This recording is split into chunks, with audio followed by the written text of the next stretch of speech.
My name is Marshall Foster. I am the director of Seattle Center, and thank you all so much for coming out for this morning's announcement. First off, I'd like to share with all of you a land acknowledgement. For those of you who don't know, we are on indigenous land right now, the traditional territory of the Coast Salish peoples. This acknowledgement reminds us all to strive for respectful partnerships with our Coast Salish tribal partners as we search for collective healing. That's something we love to do here at Seattle Center, to recognize that part of who we are and our history. So again, this is an incredible morning. I can't tell you what a delight it is for all of us at Seattle Center. I see some of our team here. I see a couple of soccer jerseys in the audience. We have been looking forward to this moment for some time. The World Cup coming to Seattle in 2026 is a once-in-a-lifetime opportunity to help this whole community come together around sports, and also for us to show what Seattle Center can do in bringing people together to enjoy public life in Seattle. This is the place where the World's Fair took place in 1962, and with the World Cup, we're going to have a moment again like that, where we can really celebrate as a region, as a city, and be part of a world event. So let's all start getting excited for the World Cup in 2026, and specifically the opportunity for Seattle Center to host the Fan Celebration, which will be the heart of that incredible event. Thank you. Thank you. I think you all know this, but as the director, I have to take a moment to kind of celebrate it. When you think about great places to bring people together to host the Fan Celebration, Seattle Center has all the right ingredients. This is a place that is built for great public events, festivals, sports, culture, and art. It is who we are. It is why we are here. We are blessed not only to have gorgeous venues, iconic settings for this Fan Celebration to take place, but an incredible staff. That is really what makes this place unique, is we are here, we live, breathe, and are inspired by making great events come to life for this community. And so I am delighted to be able to be part of this announcement and to inspire our team to get ready to be part of Fan Celebration 2026. Thank you all so much for being here. And without further ado, I'd like to introduce President and CEO of Seattle FIFA World Cup 2026, Peter Tomozawa. Peter. Thank you, Marshall. I guess what he said. That's great. Thank you for that introduction. Marshall Foster, for those that don't know, is one of our city's unsung heroes. He works tirelessly to make the city and life better here for all of us. And I just want to acknowledge that he's done so much for our city, and he continues to do so.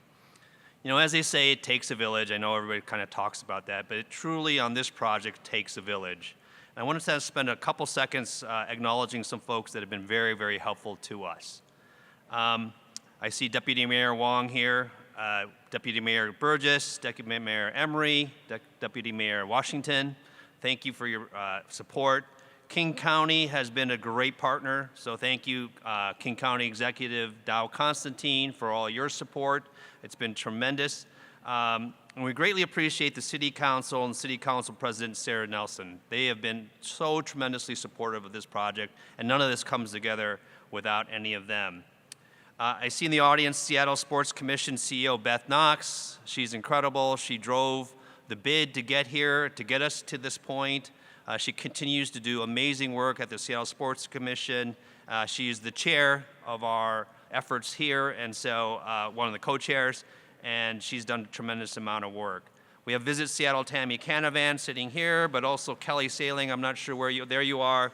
Kelly Sailing has been an amazing partner to our efforts here in our organizing committee.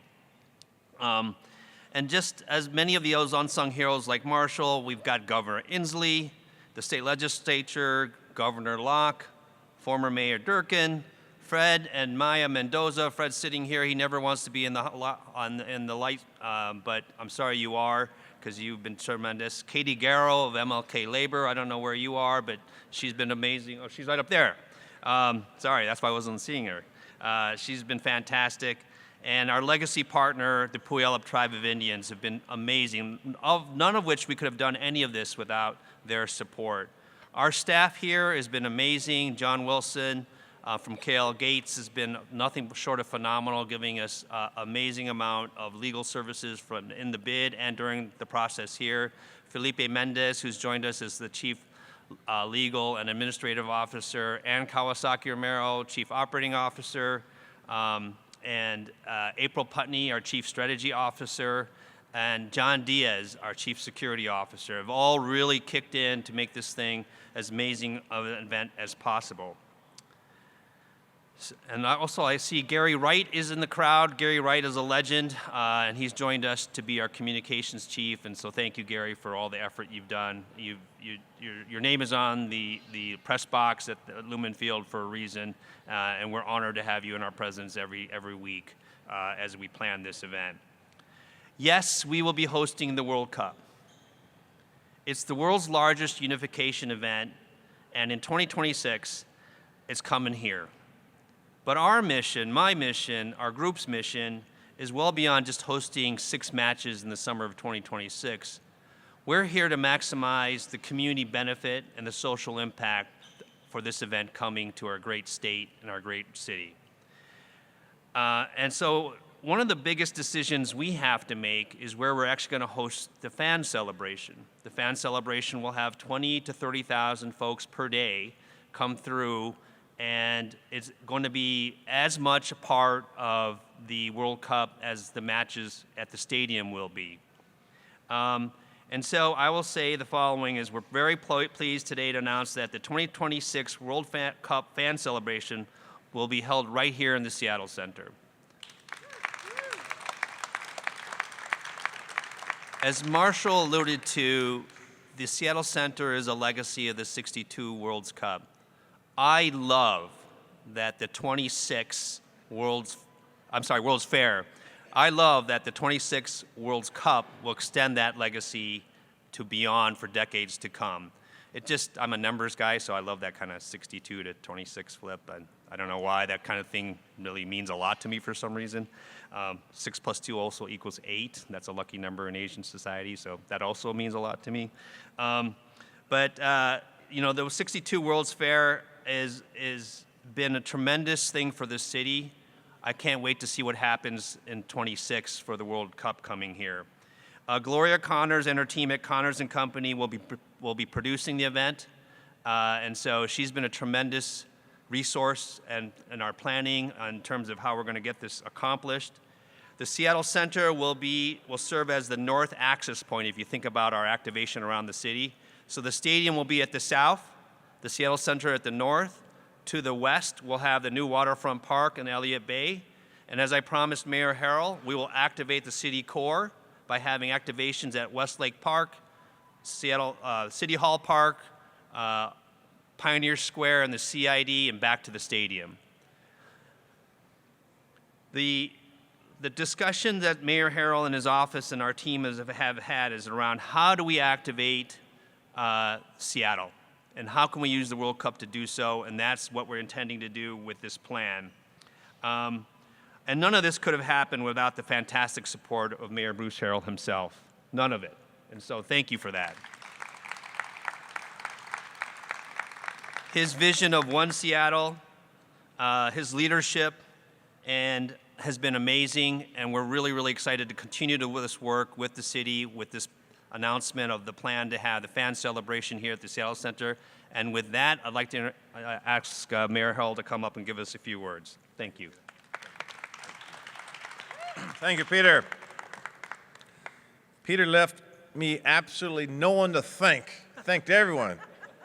Even the spectators out there he thanked. But so I'll just double down and say that was very appropriate. So my teammates up here, Tammy, Peter, Marshall, and Katie, thank you. I really want to give Katie a shout out because when we think about one of the great things we will activate are putting people to work, our laborers. And we have to understand that's sort of the why that we are doing this. I want to start with a quote from Nelson Mandela. Sports has the power to change the world. It has the power to inspire. It has the power to unite people in a way that little else does. You know, sometimes I speak to the high schools and I say, Even those that aren't playing on the team, I say, well, why do you put the jersey on? Or why do we go to Seahawks games? Or why do we go to Husky games? And root the team on. It's because we all want to have a sense of belonging in a community that is better than ourselves. This is where the action is going to be during the FIFA, right here, right around these grounds. We expect to be part of our team as we invite the world to look at this excitement. We expect, I don't know, 700,000, 800,000 people here or so, as Peter mentioned. On average, Seattle Center welcomes around 12 million visitors a year. And when I say that this is sort of the heartbeat or the centerpiece of the city, it's because, well, the Space Needle's here, and every time they show Seattle internationally or nationally, that's what they show. But it gives us an opportunity to show what we are made of, what our special DNA. We are cool here in Seattle, by the way. We got a special rhythm here. You got to put up with this rain. You're going to read books, you're going to dance, you're going to express yourself in a cultural way. We're going to party. This is where the action is going to be, and we are going to make sure that the city is indeed ready for it. This gives us a great excuse to showcase to the world a city that is a port city, a maritime city, a trade city, high-tech, biotech, a university city. Dare I say a basketball city, Chris? I'm going to say that soon, hopefully. We are a great city, a universal city, and this opportunity under Peter's leadership and the local organizing committee's leadership, we are going to be ready, and we are excited about it. The fan experience is going to be something very special. Under Marshall Foster's leadership, we are already in discussions on what should this campus look like here in the next 10 years. We are bullish on making sure that we will be bold in our vision. We will take risks and chances within reason and within budget.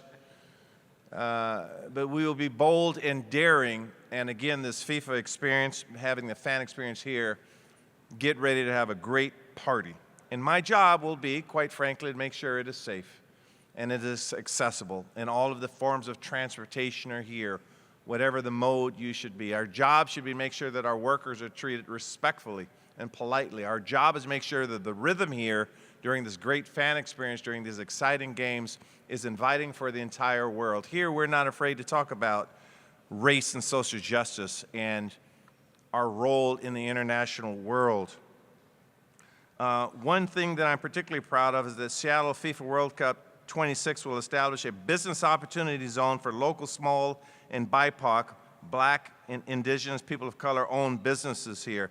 I welcomed here a good friend, former Mayor of Chicago, Lori Lightfoot. Raise your hand, Lori, here, who was here speaking at the American Contract Compliance Association.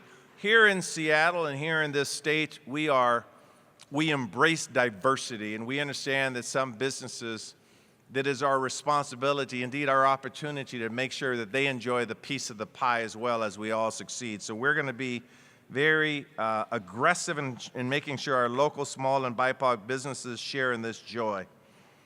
I'll close by saying this, that in 2026, we'll proudly show off our dynamic and diverse city. But most importantly, we will, when we say welcoming, what we mean by that is we look beyond the differences that we see through our eyes. We look beyond that. We embrace it. We want to learn new foods, new languages, new religions, all in the road to understanding someone's heart and their mind. What's going on? What are your experiences? So I can't kick a soccer ball. I guess I'm going to possibly sign one here at some point.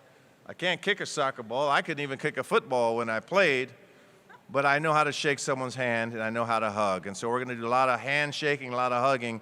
You know, my kids tell me, stay in your lane, Dad. So I'm going to stay in my lane. I'm not going to try to kick a soccer ball, but I'm going to do a lot of hugging and a lot of handshaking. So Building One Seattle, this is the greatest opportunity we can ask for, and this is where the fan experience will shine. Thank you very much.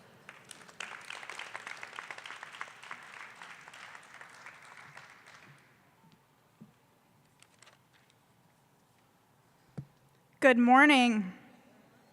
My name is Katie Garrow, and I am the elected Executive Secretary Treasurer of MLK Labor. Our organization was started in 1888 as the Seattle Labor Council. Today, we are a diverse coalition of union members, white collar, blue collar, and no collars at all, in 150 different affiliate unions, and we represent 150,000 unionized workers. Like many of you, I have my own story about this great campus that is going to host the Fan Fest. When I was 10 years old, I came to Seattle for the very first time. My mom and grandma took me on the monorail to come here to the Seattle Center. I can't remember now why we were visiting or if there was a special occasion, but I do remember how it made me feel, because it's the same way that I feel every time I drive around that curve on I-5 and see the Seattle city skyline, which is like anything is possible. I'm from the Boondocks. I'm from Grays Harbor County, Washington, and my family for the last 4 generations worked in the woods. Because of our unions and a booming timber industry there, we won middle-class lives. But by the time I graduated from high school, all the trees had been logged, and the opportunities, unfortunately, had substantially diminished. Walmart had rolled in and replaced the shared prosperity of our community and full family health insurance with poverty wages and Apple healthcare. But those diminishing opportunities and social collapse led me to here. They led me to Seattle, the place that still offered the promise of a better life, a city. Like many immigrants and LGBTQ kids, I found my home here in Seattle. My union job gave me home ownership, it gave me reliable health care, and it gave me the peace of mind and certainty that comes from having enough money in your bank account to pay all your bills at the end of the month. Today, the World Cup and Fan Fest will offer a whole new slew of opportunities for the next generation, slinging t-shirts, sweeping floors, serving food, and making this great event possible. Because of the commitments made by the local organizing committee, Leo and April's great work, as well as Peter, obviously, the leadership of the mayor and the strength of Seattle's unions, these will be high-road employment opportunities. All of us saw what happened in Qatar, and it was tragic and preventable. Our vision for the World Cup for Seattle is one where immigrants don't just stay alive while building the infrastructure, but that they could also enjoy the prosperity that is generated by this event in this city. And some, for the very first time, may work a union job. They will experience the union difference: decent wages, protection from exploitation at work, and protection when they're sick. We have a plan to make this happen. MLK Labor has a union hiring hall. It is called unionhiringhall.org, and it is a place where we source union job opportunities from all over King County, and we connect with immigrants and refugees and other people of color who are seeking career opportunities with benefits. This program, thanks to funding from the City of Seattle, the Mayor's Office, and King County, is getting going and preparing to be a resource for this event for the jobs that will be created here. We will build on the success that we already have from our union hiring hall to create an app to be able to dispatch workers to work this event and to work down at Lumen Field. We are so excited to be able to expand opportunities for the next generation, and like we say, it's better in a union. Thank you.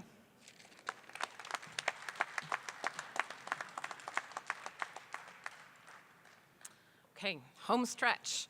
My name is Tammy Canavan. I get to be the president and CEO of Visit Seattle.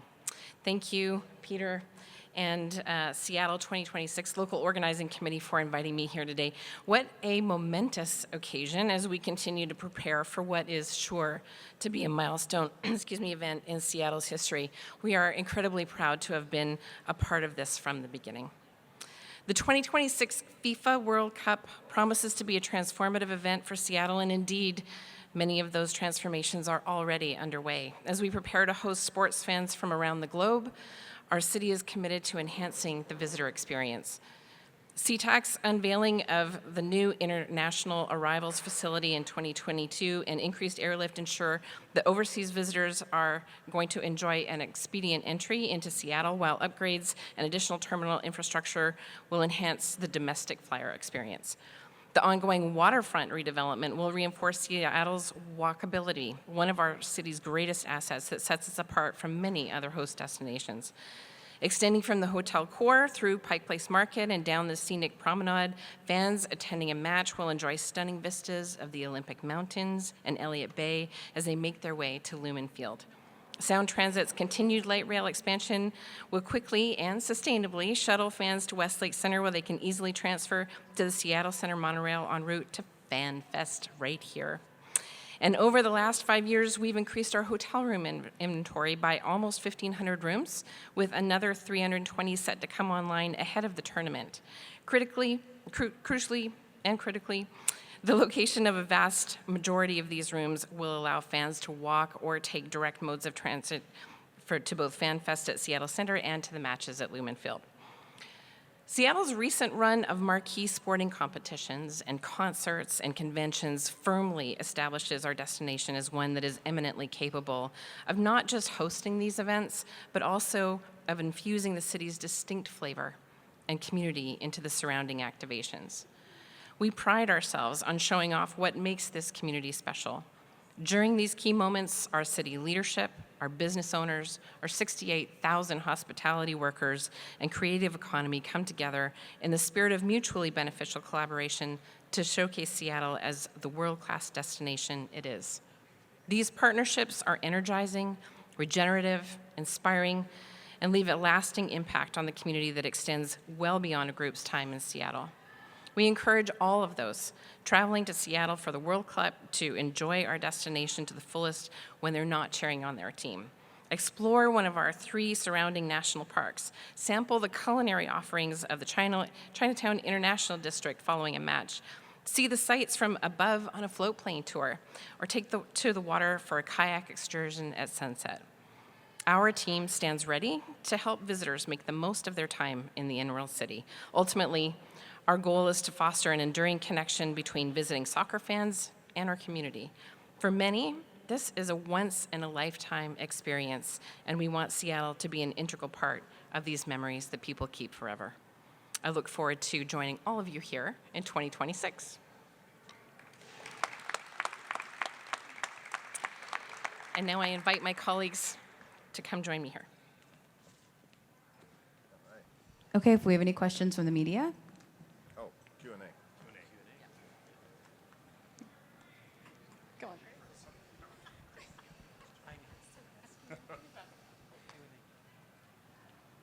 I'll throw one out. How is this all supposed to work between the waterfront, Seattle Center, and the Stadium District in terms of transportation and getting people around between those 3 key spots? I'll take that. Chris, thank you for that question. As I mentioned earlier, and before I answer the question, I am remiss in forgetting some key people. I know I was the one that jumped on the grenade to list people, and when you do that, you always end up forgetting someone, and so you're welcome, Mayor Harrell, that you didn't have to do that. And Kawasaki Romero, our Chief Operating Officer. I'll also mention that we are still the only city to have a Chief Legacy Officer in Leo Floor. Still the only one because we focus on that. Other people on our staff is George Dugdale, who's just joined us. Savannah, where are you? She's the one that put this whole thing together. There she is waving in the back. And, we really, really appreciate everyone's support on the back of that. I'm sure I forgot another name, and I'm going to dig into my pocket to find out which one it was. Dylan Ordonez, who's been with us from the very beginning, D. Simeone Group. He's been tremendous government relations. Chris, as you kind of got a sense, this takes an entire group of people to make what you just asked happen. It's Visit Seattle, it's the city, it's the state, and we are coordinating at every single one of these levels to make this a wonderful experience. People will come to our city, they'll be jazzed about it, they'll be able to get around, and we are going to definitely have activations in every one of those places that we mentioned. One of the people asked me earlier about, like, what about the waterfront? You know, wasn't that one of the plans? Yes, we definitely looked at the waterfront. In fact, that was probably one of my favorite spots, but equally with the Seattle Center. But we just thought that what we'll do is we'll have this beautiful northwest or north-south axis. We'll have the east-west axis with the waterfront, and we will definitely have an activation where fans are going to want to go onto the waterfront and to Westlake and to the other places we mentioned. More to come on that later. Hopefully that answered your question. Andy Yamashita from the Seattle Times over here. For any of you guys, you've talked a lot about the fans who are going to come to this city from around the world. What about the people who are already here? How accessible are all these events going to be for local Seattleites? Thank you, Andy. So it goes to the question of transportation for me again, to and from. Number one, we'll be inviting for everyone. Our friends even, there might even be some folks from Bellevue to come over here. We don't know. I'm joking. Renton, Federal Way, everywhere. Mercer Island, we'd take them all. But when we look at all our forms of transportation, whether it's transit, whether it's rideshare, whether it's scooters, whether it's bikes, whether it's cars, whether it's light rail, whether it's the monorail. So we have our transportation team looking at how it all integrates, realizing, again, we don't want the choke points around the city. And so we know sort of where we can be vulnerable. Quite candidly, we're going to encourage a lot of walking, and so we want the pedestrian experience to be very done well as well. So there's not so much a distinction between local people and those that are coming from afar. Now, we also are considering the differences of languages. I mean, some people will come here, and again, I met with the mayor of Vancouver about another spot, about how people are going to go across the border. So we are anticipating a lot of people will go up across the border in Canada, come here. Some people have language barriers, and so we anticipate all that, and hopefully we'll rise to the occasion. I'll also add to that, Andy. We're charged with not just bringing the World Cup and hosting the games. We're really wanting to bring the games to the people. And we know that the ticket's going to be very expensive to go to the stadium. It may not be easy to get to the Seattle Center, so we're committed to bringing the event to the people around the state. We're expecting to have 9 fan zones across the state. Happy to have a conversation with you at great length for the Seattle Times to talk about those plans. But you know, our intention fully is that our entire region gets a chance to enjoy this. And I love what Mayor Harrell said about Vancouver. We work very, very closely with our Vancouver colleagues. If you look at the schedule, we line up super nicely with Vancouver so that there will be many, many opportunities to have a Vancouver day and a Seattle day, you know, and so I expect fans, including locals, to want to be going up there to watch matches. Jaime Mendez from Seattle Media, right here. Could you elaborate more on that you mentioned about people coming from other countries, different cultures, different languages? Can you tell me more about how you're going to handle that? Because Seattle is not used to having so many people coming from other countries and not speaking the language. You know, you say Seattle's not used to that, but we actually speak more languages than any other region. We speak 72 languages in King County and Pierce County alone. That is the highest of any of the host cities. I guess a couple reference points to note. We will know which countries will be in the 48 nations by the end of the fall of 2025. We will know which 12 teams will be in our region. We have Group B, D, and G. There are 4 teams in each group. There'll be 12 nations that come into our group. So we'll know that by December. We'll have plenty of time to activate locals, and we are calling out for volunteers to help us with their national team as they come here, to welcome them with their food, to welcome them with their language. It's going to be a celebration like no other, and we'll have time to engage those communities. We're engaging with them now, but we don't know which ones that are going to be here. But we're really anxious and ready to have an amazing international cultural experience from within, not just from people coming here, but from the people that are here to experience and welcome their national teams. Can I add to that? Yes, please. So just going to add one thought for you on that too. You know, Seattle Center, you couldn't ask for a better place to bring diverse communities, immigrant communities, refugee communities together in our region. If you're not familiar, one of the great things Seattle Center does is a program called Festal, which celebrates 24 different ethnic communities with their cultural heritage. This room is basically brought to life with those festivals every other weekend. So our team, together with the team at the local organizing committee, have a lot of relationships and resources to bring those communities in. And frankly, I think Seattle Center is seen as a safe, welcoming place for our immigrant and refugee communities already. So I actually I think that's a real positive about it being here, is people are going to naturally feel welcome on this campus. All right. Good. Thank you. Okay, last one. Hi, it's Erin Mayovsky with Fox, and we're proud to be a partner with FIFA World Cup to air these games. But I know you're talking a lot about the excitement of the World's Fair and that lasting impression that left on Seattle, the Space Needle. What do you guys think will be left behind after all this celebration is gone? And what memorabilia or loops or unity spirit that will be left after everything's packed up and gone, and what Seattle and the city of Emerald City will see? I'm going to take a first shot, and then I'm going to, what do you call it in soccer when you kick the ball? I'm going to pass it to you. Give me a cross.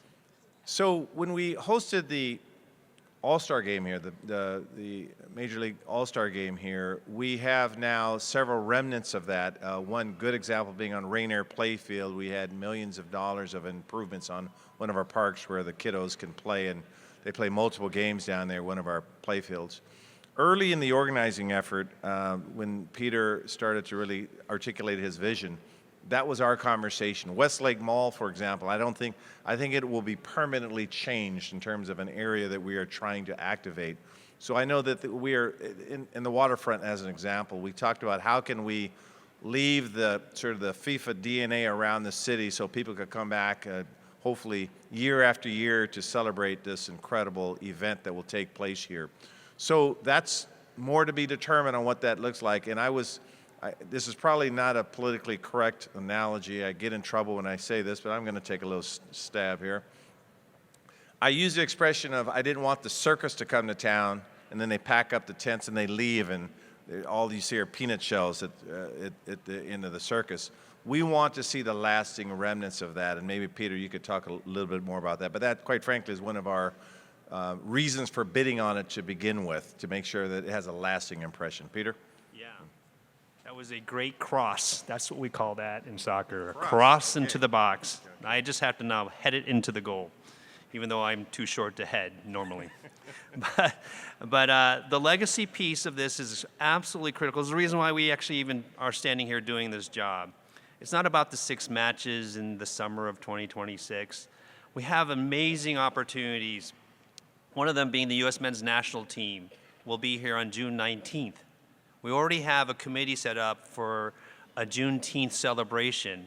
That will be the most watched match in America for sure, and probably around the world on that date.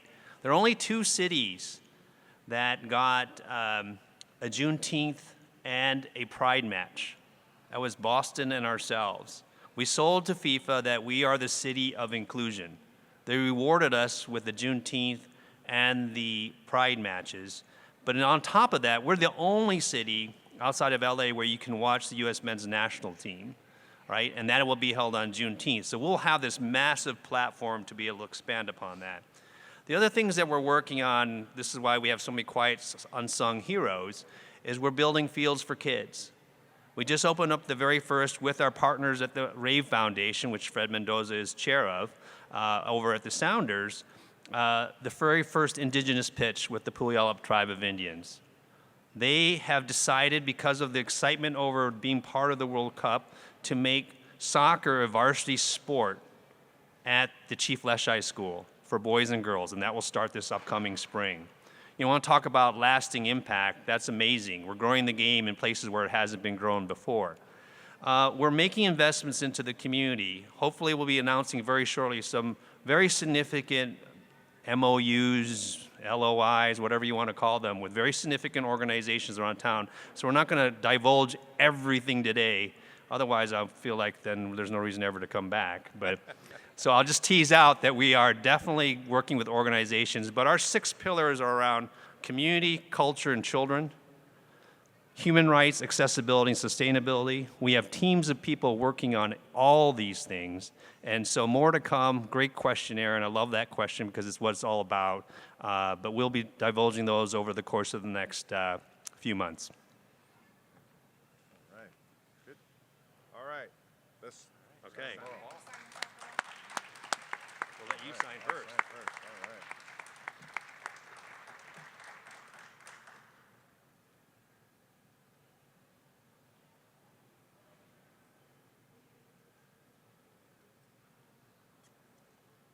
Okay. All right. Who's next? I'll do that Okay. first. Seattle.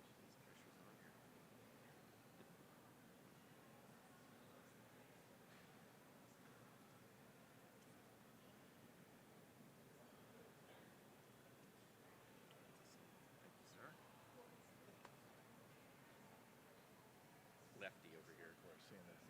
We told Mayor Harrell he can have the ball so he can kick it at people when they come to his office when he doesn't get the way he wants. So I know you don't manage that way, but all right. Katie?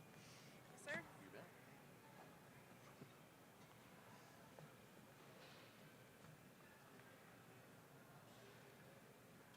bet. Then we'll do a photo thing in front. So.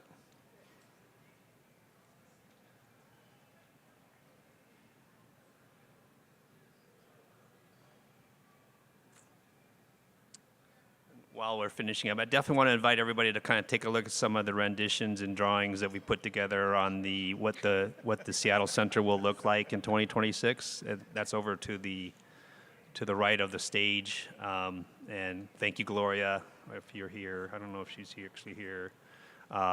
There she is, Gloria. Thank you for putting all that together. Your team did just such a wonderful job.